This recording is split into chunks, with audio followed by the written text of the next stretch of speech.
mate, fancy seeing you here. Welcome back to Football Therapy with me, your host, Jan. I hope you're doing well, mate. I really do hope that. Welcome back to Chelsea news and a little bit of a League Cup preview as well. Of course, Chelsea are in the semi-final, have their first leg away at Middlesbrough tomorrow. Pochettino has, of course, spoken about that. He's given us a little bit of an insight on injuries, absentees, transfer plans, or not transfer plans. Very much keeping his cards close to his chest, Pochettino. We know he's had meetings in the last few days with owners. And although Chelsea have got players coming back, a big squad, and maybe, say it quietly, some positive momentum, Chelsea will be doing business in the transfer window. Stories coming out of Italy linking Chelsea to Paulo Dybala, which is a very sort of interesting, possibly far-fetched story, but we'll look into that a little bit. Maatsen's nearly gone, what's going on with Christopher Nkunku, and everything else in between. Make yourselves comfortable, sit back, relax, pour yourself a drink. If you want to support the content, you are welcome to, simply by liking the video, the click of a finger or the tap of a thumb on your mobile device. I've never sounded so much like a millennial like I did then. Yeah, and you're welcome to subscribe as always. Of course, daily videos here on the channel regarding Chelsea Football Club. And if you want to get briefed on the latest stories, then hit the bell when you subscribe. Alright then, let's get into it. Fabrizio Romano has confirmed that Dortmund are very, very confident on completing the Ian Maatsen transfer this week, as well as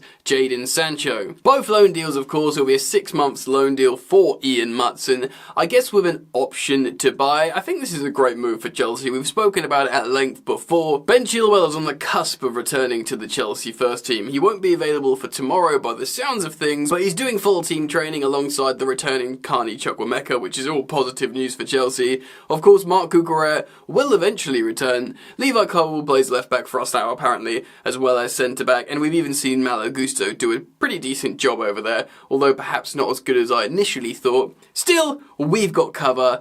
Ian Maatsen represents pure profit. Chelsea will want to sell him, and like we've said recently, Chelsea won't get the £31.5 million that was, of course, the Burnley bid that was accepted in the summer, but Chelsea, I think, will probably get £20-25 million for Ian Maatsen. Again, pure profit. Slap it on the books. Chelsea will be very, very happy with that indeed. On this side note, I'm just really looking forward to seeing what happens with Dortmund now, with Jadon Sancho going back.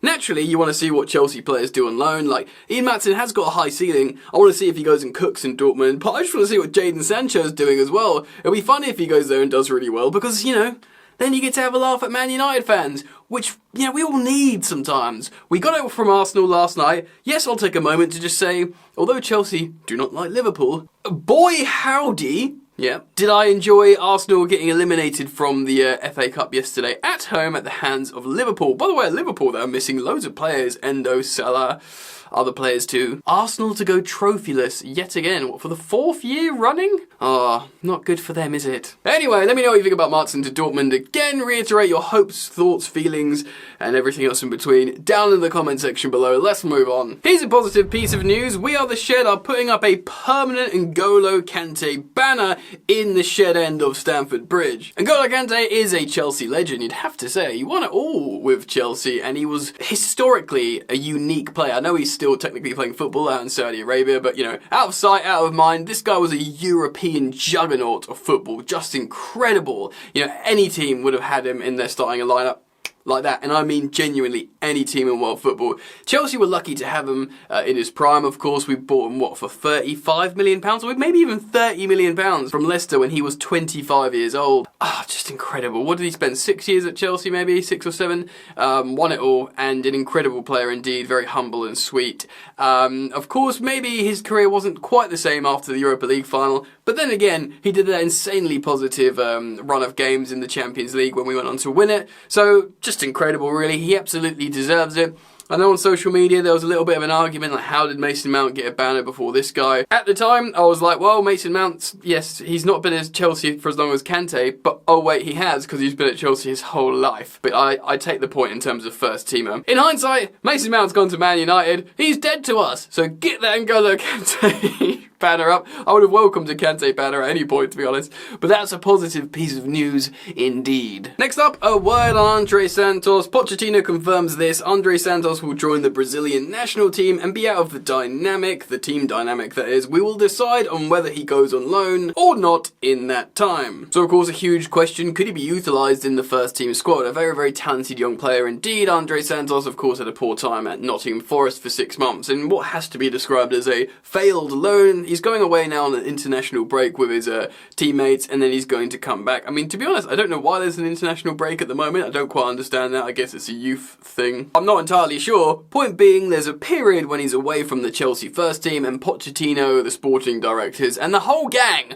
will decide on what to do with Andrey Santos. I'll be quite pleased for him to stay, personally, but at the same time, eventually, Romeo Lavia has to be fully fit. Right? Right? I mean, is he a full footballer? Or did we just buy a part of one? You know, but presumably he'll be fully fit at some point this season. I know Kante Chukwuemeka is more of a forward, but he's coming back. You know, Leslie Ugachukwu been turned to quite a lot already. Whether, you know, Ugachukwu is going to be a first team player beyond the upcoming summer, I don't know, but for this season it feels like we might be covered, so like I said before, maybe a good Portuguese loan for Andrey Santos would suit best. Of course, I often reference him with Cesare Casadei, the Italian midfielder that we signed at the same time, both for like significant money considering they're youngsters. Cesare Casadei getting a goal and an assist for Leicester the other day, which essentially in a 3-2 win is the 2 goals that saw them win the game. I know he's a bit of a rotational player, but he's got a lot of appearances off the bench, having a great time, Cesare Casadei.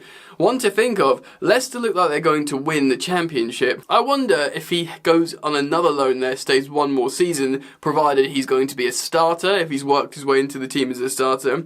I'd be interested to see what happens there.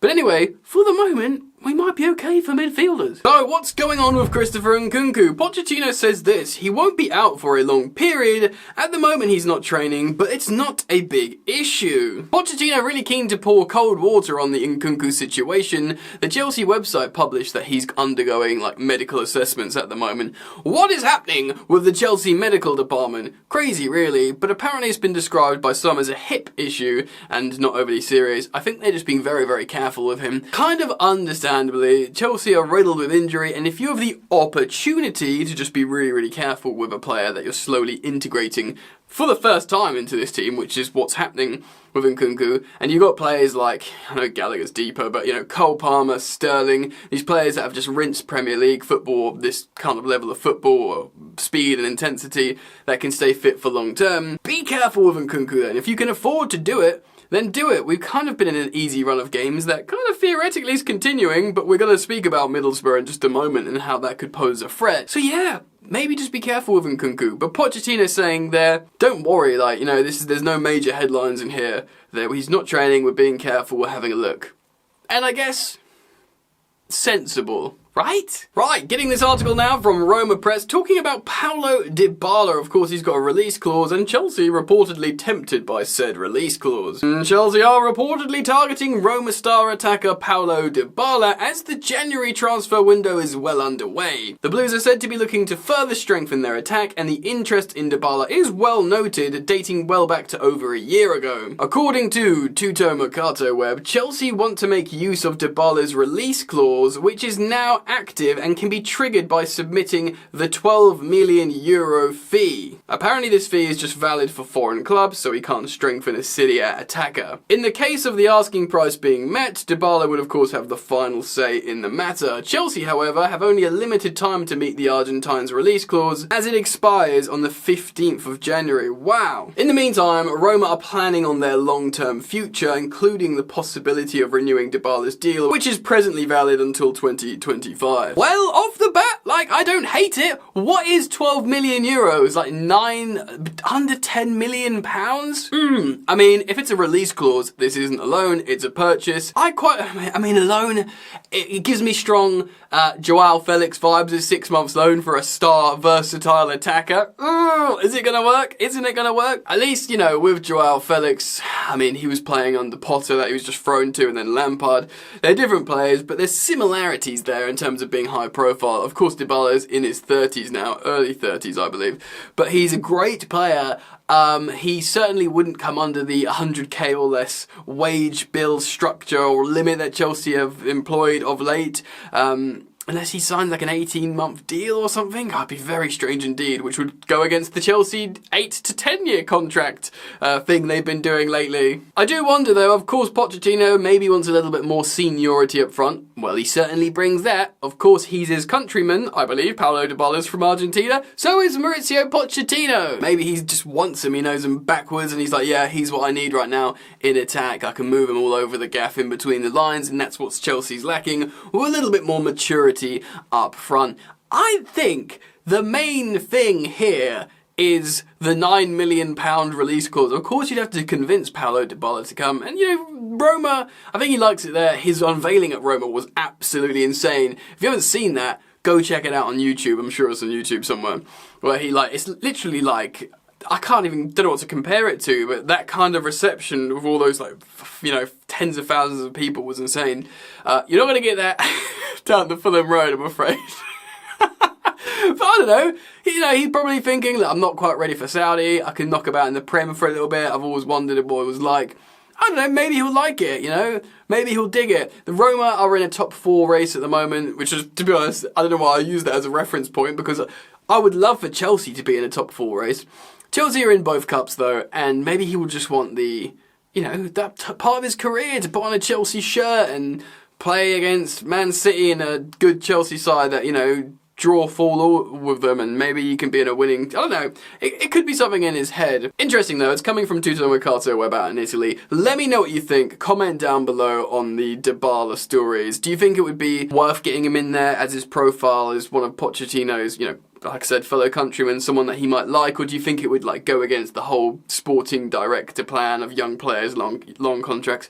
But maybe you're in favour for that. Maybe you think, actually, get a grown-up in there and, just pay him a bit more wages. Some people maybe. So leave your thoughts down in the comment section below. And now, let's move on and preview the upcoming Carabao Cup semi-final. Alright then, we're going away to Middlesbrough. This is how they lined up last time out when they played Aston Villa in the FA Cup. Now, they only lost 1-0. And apparently, they played really, really well, to the point where some of their fans I saw on social media were saying, play like that on Tuesday against Chelsea and we can beat them. Of course, that sounds like a bit of a neg, but Aston Villa are, of course, much higher than Chelsea in the Premier League table, and you have to say consistently play better than Chelsea at the moment. Chelsea have their moments when they play really well, but in terms of consistent sort of performance with maturity, Aston Villa are above Chelsea. Saying that though, Chelsea are starting to click. I think we've got 4 wins in 5 or something like that, but I think that's if you include the Newcastle penalty shootout. But still, positive momentum, and Chelsea of course will be favourites against the Championship side against Middlesbrough, but we have to respect them. As you saw on the graphic there, they play a 4-2-3-1 formation, but how are Chelsea going to line up? Well, Pochettino said in his pre-match press conference it will be pretty much the same squad as before, so I'll show you the lineup that I'm going for now with a couple of changes since the Preston game. I'm going back to a 4-3-3 rather than a 4-2-3-1. Petrovic will keep his place in goal, almost certainly, and I'm moving Gusto back to right back to start in his preferred position, and therefore Colwill will play as a left back.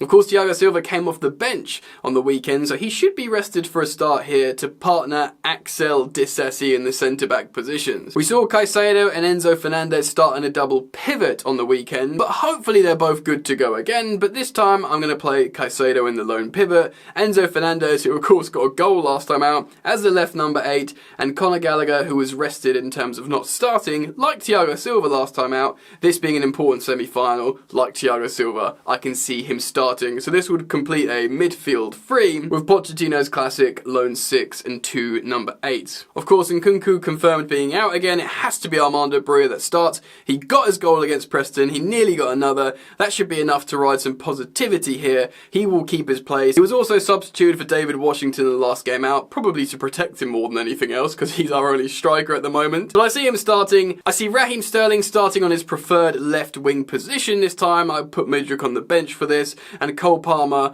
will be starting on the right wing for me as opposed to the number 10 due to the formation, and we could probably see substitute appearances from Mudryk, Noni Madueke, David Washington, and hopefully go and win the game. A lot of you will look at that and think, Jan, why aren't you starting Noni Madueke? You know, he's been looking really good where he's been playing lately. Yes, I agree, but in this formation, it's just a front three, and I'm not going to play either Cole Palmer or Noni on the left wing, and Cole Palmer, unfortunately, well, or fortunately, whichever way you look at it, but he trumps Noni every time at the moment. Sterling does look really good at times. He's always got the ball, he's always taking responsibility. Often he messes stuff up, and hopefully that, you know, dissolves out of his game a little bit as the season goes on. But yeah, you can't not play Sterling at the moment. I understand why Pochettino's doing that, especially in a game like this where Mudryk won't have the space to run into. In hindsight, I actually watched the FA Cup game back, and I think I was a bit harsh on Mudryk, so forgive me if I said, I said it wasn't the game for him, which I sort of stand by, but he did have some integral important moments in that game. But still, I think when you're going to have the ball against a defence at home, a small lower league team, Sterling is going to be more effective, certainly from the start. And yeah, here you go, you got to start Cole on the right, so therefore Noni will probably come off the bench. And up top is going to be Bria, probably David Washington coming on. Alright then, I want to respect Middlesbrough, they defended diligently. I think Chelsea are going to win 2-1 away on Tuesday night. Let me know your score predictions down in the comment section below. And yeah, thank you for joining me today, thank you for liking and subscribing, and I'll see you on tomorrow's video. Peace.